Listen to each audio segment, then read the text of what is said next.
Dames en heren, Spaskapelle, hou om. We hebben gewoon als leden heel veel liefde voor de muziek. En daarom hebben we eigenlijk dit nummer gepakt van Remor van het Groenewoud. En ik denk dat ze dat allemaal wel kent. Zullen we eens even gaan oefenen? Kom maar. Beminde gelovigen. Gisteren ging ik naar de cinema. U weet me met zijn doek en een camera. En wat ik daar zag heeft me blij gemaakt. En wat ik daar zag heeft mij diep geraakt. Ik zag de grootvader van Prins en die leidde daar een kerkdienst. Oh, beminde gelovigen, dat was me nogal eens een kerkdienst. Niet zoals hier menige uitgescheten kruidenier met een meesterloos grijs kostuum komt luisteren naar het murmelende pastoor. Nee, het was een stelletje zwarte apen en de zotse stond van voor. En ik bezweer u, beminde gelovigen. Het ging vooruit, het ging vooruit, het ging vooruit. Het ging vooruit, hij bouwde op, hij bouwde op, hij bouwde op. Zoveel vuur, met zoveel vuur, met zoveel vuur, met zoveel stijl. Hij bouwde op.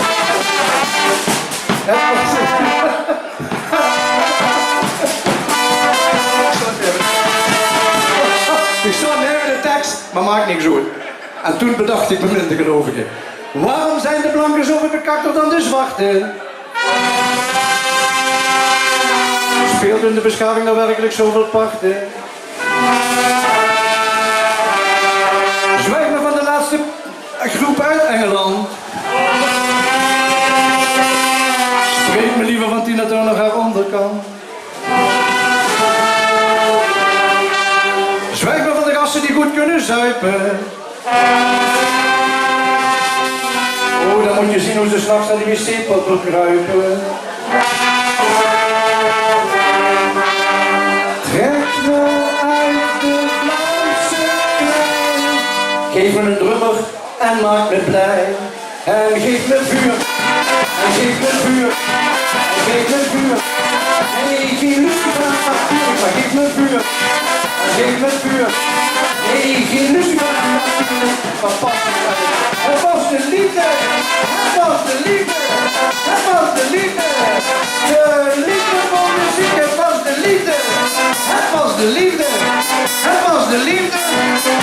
De liefde voor muziek. Shit van die één passage even, hè, maar ja, hè. Geef hem een applaus, Harry Kramers, jongens, live.